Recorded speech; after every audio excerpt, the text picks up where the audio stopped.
اليوم بالإنستا ستوري راح نتكلم وبحاول كثر ما أقدر إن بين فترة وفترة نتطرق الموضوع مواضيع تخص مصممين داخليين أكثر من أصحاب المنازل اللي يبون يصممون بيوتهم ويبون يشتغلون بروحهم.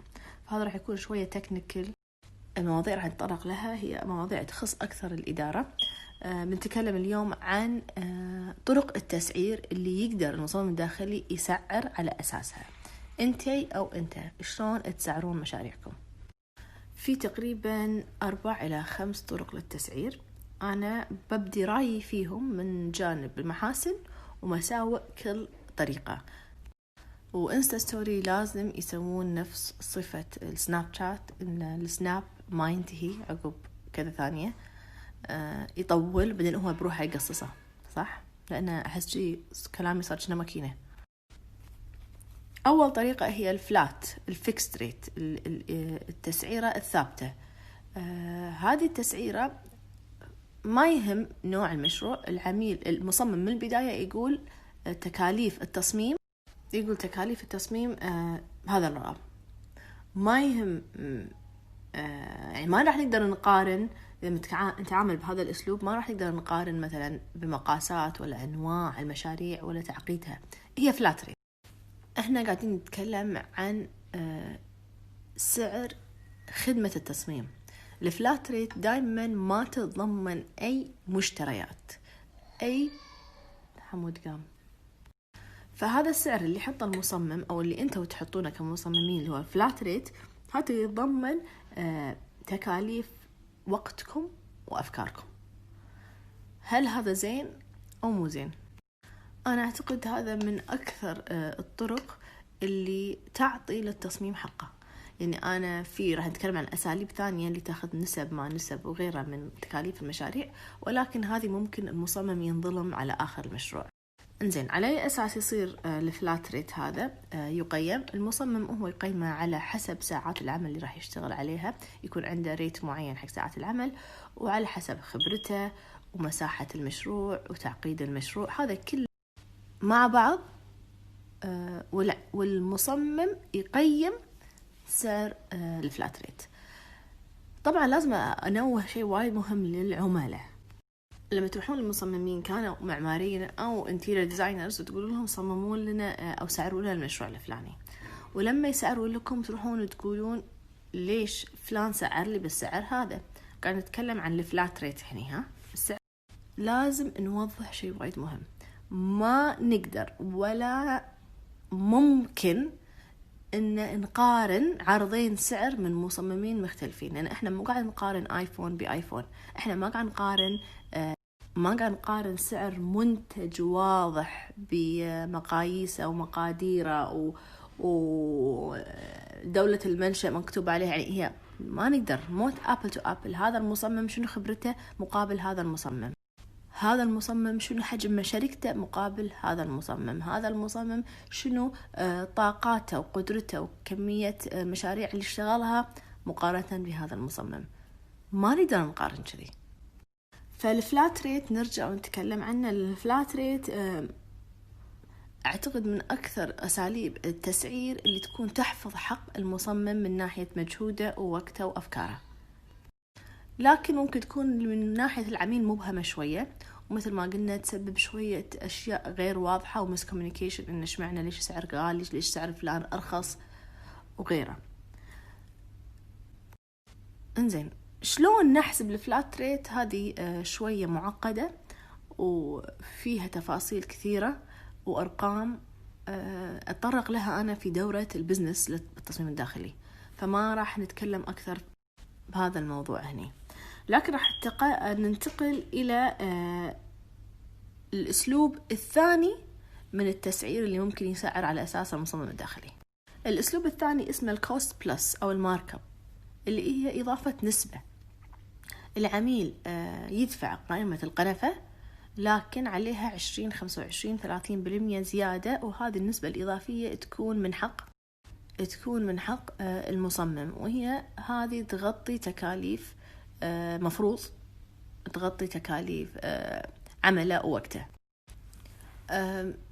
شنو النسب هذه؟ يعتمد، يعني ممكن تكون متفاوتة من 10% إلى 30% على حسب المنتج، لكن من الضروري أن المصمم الداخلي يكون واضح مع عميله من البداية إن إذا هالمنتجات راح أخذ هالنسبة وهالمنتجات راح أخذ فيها النسبة، عشان يكون واضح مع العميل وما يصير في أي مسكوميونيكيشن أو مشاكل بالمستقبل. لكن أنا أعتقد الكوست بلس له شوية disadvantages ومساوئ، وممكن بالنهاية يلاقي المصمم يلاقي نفسه مهضوم حقه. ممكن العميل يجي من البداية في ميزانية كبيرة، يقول له بيشتري من محلات فلانية، يقوم المصمم يصمم من غير فيز، من غير تكاليف، من غير أي تشارجز أو أي سعر حق تصميمه، على أمل إنه شنو من ميزانية العميل راح ياخذ نسبة. إذا شرينا القنفة ب1000 راح ياخذ 200 دينار زيادة عليهم. فالعميل بدال ما تكلفة القنفة 1000 من المحل راح تكلفة 1200، لكن هذه 200 هي مقابل خدمة المصمم إنه فكر إنه يحط هالقنفة هني باللون الفلاني وعمل التصميم بالبداية وقرر أماكنها وغيره. لكن شنو ممكن يصير؟ ممكن يصير إن العميل يغير رأيه بالنهاية، وبدال لا يشتري أثاث من محلات معينة اللي تعتبر هاي أند، ينتقل ويبدل كل شيء ويقول حق المصمم اشتري لي من محلات الميديم أو اللو. فلما المصمم كان متوقع أنه راح يشتري القنفة 1000 راح تطلع له 200 دينار، قرر العميل يشتري القنفة 120 اللي راح تطلع له 300 دينار تقريبا. وعشان المصمم يحفظ حقه من هذه بهذه الطريقة، وايد العقود راح تكون معقدة، وهالعقود تنحش العملاء أساسا من البداية. فالطريقة الثانية الكوست بلس أنا أحب أضيفها فقط إذا كان المصمم مسؤول إنه يقوم بمشتريات هذه المنتجات، أو إذا العميل كان مطلوب يقوم بأي خدمة خارج نطاق العقد. الكوست بلس حلوة للعميل أكثر ما هي حلوة للمصمم، لأنه يقدر يتحكم من أول يوم لآخر يوم بالتكاليف اللي راح يدفعها حق المصمم. أما الأسلوب الثالث يسمى الريتيل أو سعر البيع. ما يمشي وايد عندنا بالكويت، لأن المصممين هني ما عندهم ديزاينر ديسكاونت محترم. مثال بأمريكا الديزاينر ديسكاونت ترى يوصل لقيمة 40% خصم ديزاينر، ما حد ياخذها إلا اللي عنده مكتب مصرح أو لايسنسد إنه يمارس المهنة. فالقنفة بالمحل قيمتها 1000 دينار، المصمم له خصم 400 دينار، لكن يبيعها على العميل ب1000 وال400 تصير حقه. في طريقة مصممين يسوونها عشان يكسبون العملاء، يقولون لهم تعالوا أنا عندي 40% خصم، ما راح تقدر تستفيد منها أنت لأن أنت مو مصمم داخلي، لكن راح أشاركك هذا الخصم. يعني سعر السوق سعر القنفة 1000، بدال تدفع 1000 ادفع 900، بدال يكون لي 400 بيكون لي 300، لكن العميل بالنهاية هو هم ربح لأنه شراها ب10% خصم.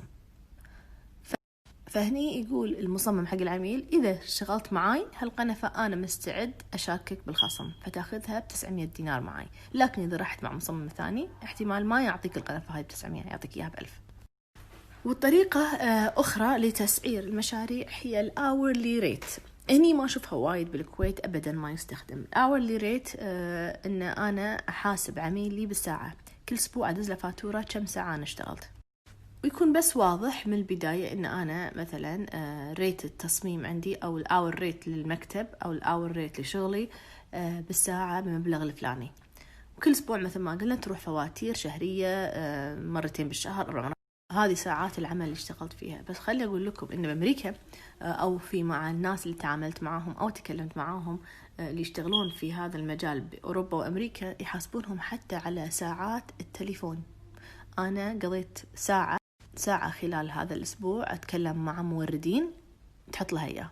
أنا كنت في البيت لكن قعدت أرسم سكتشات لمدة ساعتين تحط لها إياه بالساعات. هذا محتاجة انتظام، محتاجة شخص ديديكيتد يكتب كل شيء. إذا كنا نشتغل بروحنا في هذا يعني المشروع هذا، فالريت أو سعر الساعة ثابت واضح من البداية. لكن إذا أنا كان عندي فريق فلازم الفريق كله يسوي نفس الإكسرسايز، نفس التمرين، إن كل ساعة يقضيها يشتغل على هذا المشروع يكون مسجل. ونكون واضحين مع العميل من البداية إن سعر السكرتارية كذي، سعر المحاسبة بالساعة كذي، سعر المصمم الرئيسي كذي، سعر المصمم المساعد كذي، سعر الرسام كذي، سعر.